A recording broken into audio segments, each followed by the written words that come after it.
देवी भागवत में एक कथा आती है, बड़ी दिव्य कथा है। एक राजा थे, वे राजा बड़े दिव्य थे, बड़े दिव्य। राजा का एक मंत्री था जिसका नाम था दृष्टबुद्धि। इस मंत्री का बेटा था मदन, और इस दृष्टबुद्धि की एक कन्या थी जिसका नाम था विषया। और राजा को एक बेटी थी, बेटा नहीं था। इस राजा के राज्य में एक गरीब महिला थी, उसका एक छोटा सा बेटा था, और वो मां की अकूत भक्त थी। मतलब इतनी अटूटता थी उसके अंदर मां के प्रति कि क्या कहा जाए। और मां की भक्ति करते करते ही उसने उस पुत्र को प्राप्त किया था महाराज। पिता बचपन में चल बसे थे, मां ने सिखाया माई के भजन, और वो बच्चा प्रहलाद की तरह करताल लेके नगर में नाचता डोलता और मां की महिमा गाता। एक बार, अच्छा, उस बच्चे की महिमा मतलब उसके कीर्तन राजा भी सुनता कभी कभी बुलवाकर, इतना बढ़िया गाता था वो। एक बार संतों का आगमन हुआ, संतों का। तो संतों ने, मार्ग में संत आ रहे हैं, वो बालक नाच रहा है, संत उसे देखकर हैरान, उसका तेज देख रहे हैं, दिव्य तेज उसके अंदर। अब उसकी मां से उसको तेज मिला है महाराज, अब उसकी मां को उस परम मां से मिला है। तो जो उस टोली में जो सिद्ध मुख्य प्रमुख संत थे, उन्होंने उस बालक को देखा और देखते रह गए। राजा ने उनको आग्रह किया राजमहल आने के लिए, उन संतों का सत्कार किया। तब उन सिद्ध संत ने कहा कि हम मार्ग में आ रहे थे, एक बालक बड़े सुंदर भजन गा रहा था, काफी बालक उसके साथ में था। राजा ने कहा हाँ हाँ हम जानते हैं, बड़ा अच्छा बालक है, बड़ा अच्छा गाता है। बोला हमारी इच्छा है सुंदर भजन सुने, रास्ते में तो उतना ही। बालक को बुलाया, बालक को बुलाया, बालक ने बड़ा सुंदर भजन भगवान का कीर्तन किया। तो उन संत ने अपने पास ऐसे बुलाया, उस बालक को गोद में बिठाया और उसके ललाट को देखते रहे, माथे को देखते रहे। राजा ने पूछा प्रभु क्या देख रहे हैं? संत कहते हैं कि राजन, ये बालक सामान्य नहीं है। उस बालक का नाम था चंद्रहास। बोले बालक सामान्य नहीं है, इस बालक के ऊपर देवी की परम कृपा है, परम कृपा है। और ये जो बालक है, एक समय ऐसा आएगा जब ये बालक इस राज्य का राजा बनेगा, इस राज्य का जिसके तुम राजा हो, ये बालक इस राज्य का राजा बनेगा। राजा बड़ा भक्ति मार्गी दर्शन था राजा का, राजा बड़ा खुश हुआ। उसे ये नहीं हुआ कि मेरे यहां क्या होगा, हालांकि उसको तो एक बेटी है। लेकिन वो जो मंत्री है नष्ट बुद्धि, उसके दिमाग में ये बात चढ़ गई, अरे राम राम राम, ये राजा बनेगा, ये तो संभव ही नहीं है। मेरे बेटे से मैं राजा की बेटी का विवाह कराऊंगा, मेरा बेटा राजा बनेगा मदन, ये कैसे बन जाएगा? उसके मन में चल गई कहानी। संत चले गए, बालक, अब उसने कहा कि इस बालक के रहते मेरा बेटा तो राजा नहीं बन पाएगा, क्या किया जाए? उसने 2 दुष्टों को अपॉइंट किया, 2 सिपाहियों को काम सौंपा। क्या कार्य सौंपा? बोला इस बालक को तुम्हें मृत्यु देनी है, चाहे कुछ हो जाए, मार डालना इस बालक को, चंद्रहास को। अब महाराज दर्शन ये है कि कहां मारे? उन 2 व्यक्तियों को नियुक्त कर दिया गया इसको मार देना। उन 2 व्यक्तियों ने उस बालक का अपहरण किया और राज्य की सीमा के बाहर तक ले गए, मतलब जो सीमा थी बिल्कुल सीमा तक ले गए, जंगल में ले गए। अब वो बालक बड़े प्रेम से उनको देख रहा है, बोला मुझे क्यों लाए हो? तो उसमें से एक ने कहा तुझे हम मारेंगे, तुझे मारने के लिए लाए हैं। वो बालक उन्हें देखने लगा, तो बोला आप मुझे मारोगे? बोला हाँ हम तुझे मार डालेंगे। बोला ठीक है आप मुझे मार डालना, लेकिन आज मैंने माई की, जो मेरी माँ ने मेरी माई की उपासना सिखाई थी, आज मैं कर नहीं पाया, आप मुझे पकड़ कर ले आए, तो मैं एक काम करता हूं, मैं मेरी माँ का साधना कर लूं, उसके बाद आप मुझे मार देना। बालक की बड़ी सुंदर वाणी, बड़ा सुंदर दर्शन। तो उस बालक, दोनों ने कहा मारना तो है, ठीक है, पैसा भी अच्छा मिला है हमें दृष्ट बुद्धि से, तो एक काम करते हैं, ठीक है। अब दर्शन आता है कि वो बैठ गया मां की उपासना में, मां की साधना करने लगा, और महाराज तेज, अनुपम तेज उसमें दिखाई देने लगा, ऐसा तेज कि क्या कहा जाए। अब वो जो साधना कर रहा है और इधर वो दोनों खड़े हैं कि ये हटे कि हम इसको मारें, लेकिन उसके चेहरे को देखकर दोनों के मन पसीजने लगे, कोमल होने लगे, और दोनों इस चीज के निश्चय में आ गए कि इसको मारना नहीं है। लेकिन अगर हमने इसको नहीं मारा तो जिससे हमने काम लिया है, मंत्री जो नष्ट बुद्धि है, वो हमें मार देगा, तो क्या किया जाए। उन्होंने अपने प्राण भी बचाने की कोशिश की और उसके प्राण भी बचाने की कोशिश की। दोनों ने निश्चय किया, एक काम करते हैं, इसको हम मूर्छित कर देते हैं, और इसके कोई छोटा अंग, बोला एक अंगुली काट लेते हैं, अंगुली काट लेंगे और ले जाकर उसको बता देंगे हमने मार दिया, ये रहा सबूत। बात भी सही, कुछ तो करना है।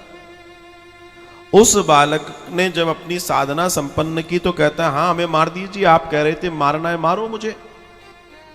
अब छोटा सा बालक, अब उस छोटे से बालक के ऊपर देखो क्या क्या समय है।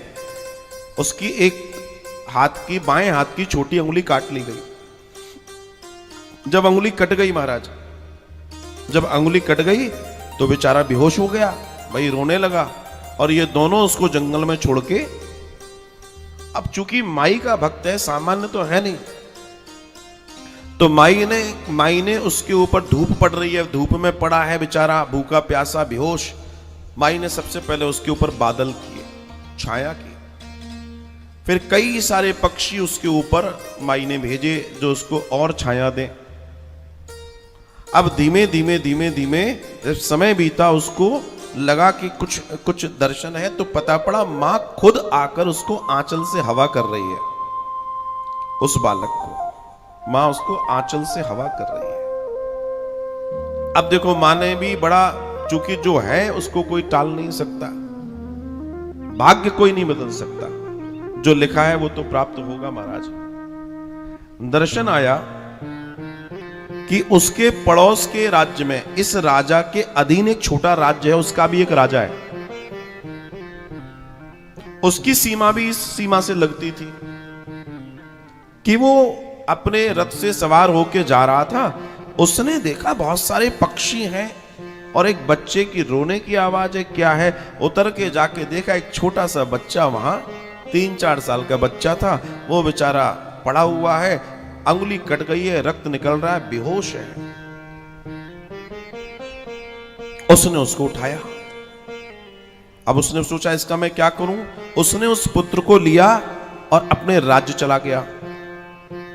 इसको कोई पुत्र नहीं है, इस राजा को कोई पुत्र नहीं है, न पुत्री है। इसने इतना सुंदर बालक देखा, देखो माई की कृपा, इतना सुंदर बालक इसने देखा और बालक को ले जाके रानी को कहता है लो तुम इसका पालन करो।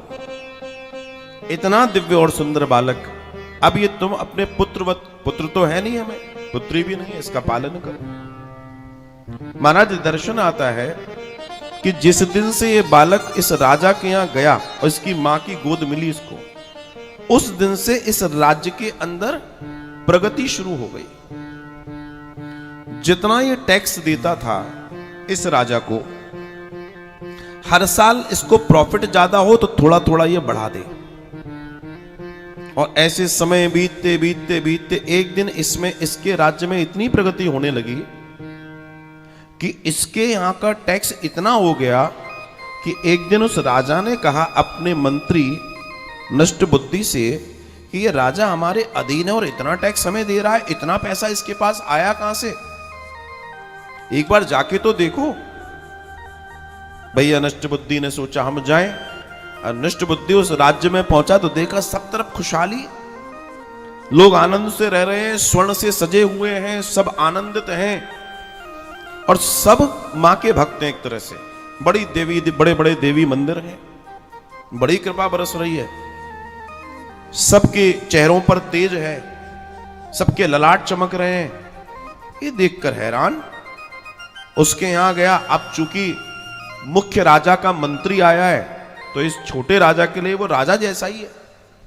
इसने उसका बड़ा स्वागत किया, बड़ा स्वागत किया, थोड़ा बहुत स्वागत नहीं किया। इतने में दर्शन आता है कि महाराज ये पहुंचा, बैठा। इतने में दर्शन आता है कि राजा रानी दोनों आए और राजा और रानी के साथ वो चंद्रहास भी आया। मंत्री को प्रणाम किया, पूजा मतलब तिलक आदि इत्यादि किया। मंत्री ने पूछा ये कौन है? आपके तो पुत्र था नहीं, इतने वर्षों बाद में आया हूं, आपने सूचना भी नहीं दी। अब उस बालक के सामने जब देख रहे हैं मंत्री, तो मंत्री ऐसा लग रहा है मंत्री को जैसे इसको कहीं देखा है। लेकिन दर्शन आया कि राजा ने पूरी कथा बता दी कि मुझको ये बालक ऐसे ऐसे मिला था और इस बालक के आने से आज इस राज्य में इतनी खुशहाली है और इसलिए मैं इतना कर दे पाता हूं। इतने में मंत्री की दृष्टि उसके बाएं हाथ पर पड़ी, उसकी अंगुली कटी हुई थी। मंत्री समझ गया ये वही बालक है और पूरी कहानी मंत्री को समझ में आ गई। मंत्री ने कहा कि मैं तो मारना चाहता था और ये जीवित है और चाहे कुछ हो जाए इसका मरना जरूरी है, इसका मरना बहुत जरूरी है, क्या किया जाए? इधर इसके बच्चे भी मदन और विषया बड़े हो गए। मंत्री ने विचार किया कि कोई ना कोई ऐसा कार्य करना चाहिए जिससे इसका मरना निश्चित हो जाए। अब इतने में पूरी रात्रि वो सोया नहीं, उसने सोया नहीं। इतने में सुबह सुबह वो आके राजन से कहता है, राजा आज मेरा स्वास्थ्य गड़बड़ है, मेरा स्वास्थ्य गड़बड़ है, लेकिन मुझे राज्य में एक बहुत कॉन्फिडेंशियल गुप्त सूचना पहुंचानी है और वो कोई और नहीं, मैं चाहता हूं विशेष तुम्हारा पुत्र लेकर जाए, पुत्र लेकर जाए। अब चूंकि बड़ा मंत्री है, मना कैसे कर दें? बोला जी जैसा कहेंगे। उसने एक लेटर लिखा, एक लेटर लिखा और उस लेटर पे लिखा, उसने कहा कि ये जो पत्र है ये तुम्हें सीधे जाकर मेरे पुत्र मदन को देना है और किसी को नहीं देना है। अच्छी बात है भैया, मदन को दे देंगे। उसमें उसने लिखा, पुत्र मदन, ये जो युवक आ रहा है, ये जो युवक आ रहा है, इसको तुम विष दे देना, ऐसा लिख दिया उसने। इसको तुम विष दे देना मतलब इसको समाप्त करना है। चिट्ठी ली, कमर में लगाई, घोड़े पर सवार हुआ चंद्रहास और राज्य की ओर चलने लगा। गया, पहुंचा, इतने में एक सुंदर सरोवर आया राज्य के अंदर जाकर। उसने सोचा थोड़ा सा यहां जलपान कर लूं। वो जलपान करने के लिए बैठा, एक पेड़ के नीचे सुंदर सरोवर है।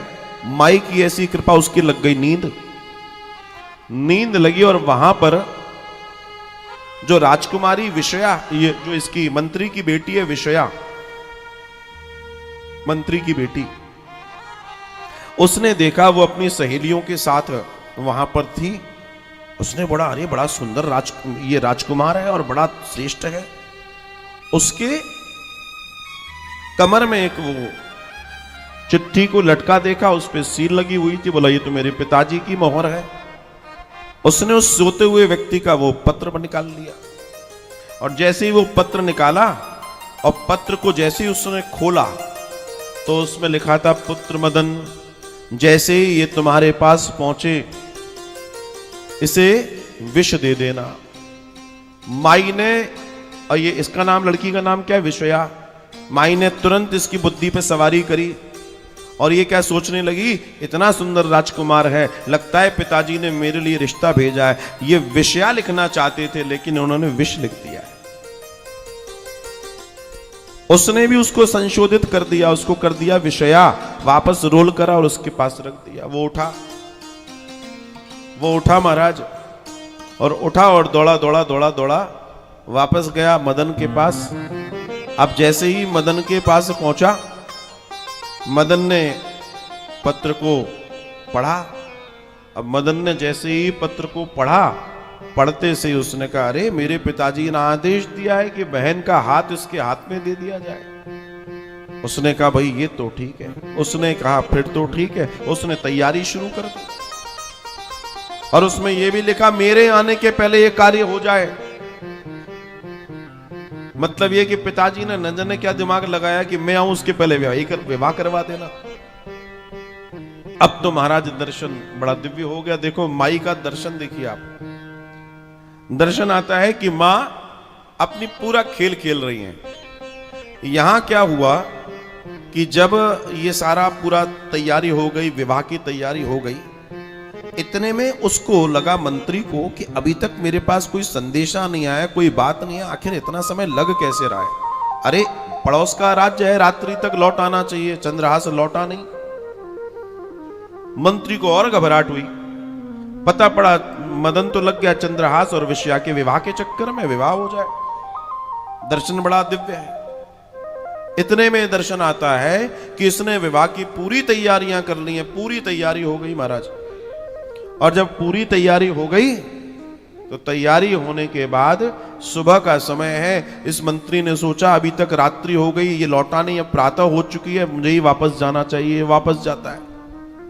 वापस जाता है तो वापस जाके क्या देखता है, वहां तो विवाह की तैयारियां चल रही हैं। अब ये क्या करे, वो क्या, राजा को भी मालूम है, राजा को भी बोल दिया आपको भी आना है। राजा भी प्रसन्न है। राजा कह रहा है बहुत बढ़िया, अच्छा है, तुम्हारी बिटिया की शादी है। अब साहब पूरी गड़बड़ हो गई। मदन को आकर इसने बोला कि भैया ऐसी ऐसी बात है, अब क्या करें। मदन ने बोला पिताजी आप बताओ क्या करना है। बोला अब तो कुछ ना कुछ करना पड़ेगा वरना पूरी गड़बड़ हो जाएगी। दर्शन आता है कि राजा की जो बेटी है, जो राजा की बेटी है, उस राजा की बेटी ने जब चंद्रहास को देखा तो राजा का मन भी ये हो गया कि इतना सुंदर राजा, ये लड़का है, राजकुमार है, क्यों ना मैं अपनी बेटी का हाथ भी इसके हाथ में दे दूं। विचार राजा के मन में आया। इतने में इस नष्ट बुद्धि ने क्या किया, बोला साहब हमारे यहां पर पहले देवी का पूजन होता है, तो चंद्रहास को एक देवी मंदिर में भेजा और वहां पर अंदर मदन को खड़ा कर दिया। जैसे ही अंदर आएगा, छोटे से मंदिर का गेट है, अंदर प्रवेश करेगा, जैसे ही मां को ये प्रणाम करे, इसकी गर्दन काट देना। जब ये रहेगा ही नहीं तो मामला बनेगा नहीं, तो राजा भी तैयार बैठे, पूरा मामला बदल जाएगा। ये बेचारा गया। अब दर्शन आता है कि ये जब गया वहां पर करने, इसके पहले मदन वहां पहुंचा है और माई ने ऐसा दर्शन दिया है, ऐसी कृपा की है कि बड़ी देर हो गई। बीच में जब चंद्रहास पहुंचा माई के दर्शन करने के लिए और ठीक मार्ग में उसको मां ने ऐसी कृपा की, उसने कहा मुझे इस मंदिर में नहीं किसी और मंदिर में जाना है। बड़ी देर हो गई, चंद्रहास लौटा नहीं। नष्ट बुद्धि ने सोचा अभी तक मंदिर के अंदर क्या हुआ। वो दौड़ा दौड़ा गया, जैसे ही मंदिर में प्रवेश किया, अंदर दीपक जल रहा था, ज्यादा उजाला था नहीं। उसने लेके अपने नष्ट बुद्धि अंदर प्रवेश करता है। मदन ने अपने पिता का गला काट दिया। जय। जिसकी बुद्धि गड़बड़ है, माई ने कही इसको पहले हटाओ। अब वो घबराया, ये क्या हो गया। पूरी की पूरी चर्चा खुल गई, राजा के पास बात पहुंची। विषया रोने लगी, मेरे पिता चले गए। तब पूरी बात सामने आई और तब जाके राजा ने कहा कि अब क्या करें।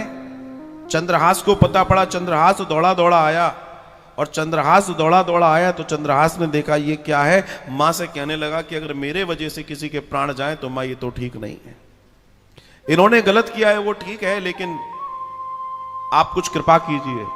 और ऐसी भगवती की कृपा हुई कि भगवती प्रसन्न होती है और नष्ट बुद्धि जो है वापस उठकर खड़ा हो जाता है, अपनी गलती अपनी क्षमा मांगता है। राजा की बेटी से चंद्रहास का विवाह होता है। चंद्रहास यहाँ का भी राजा होता है और वहां का भी राजा होता है। बोलो महामाई की जय हो। ये माई की कृपा है।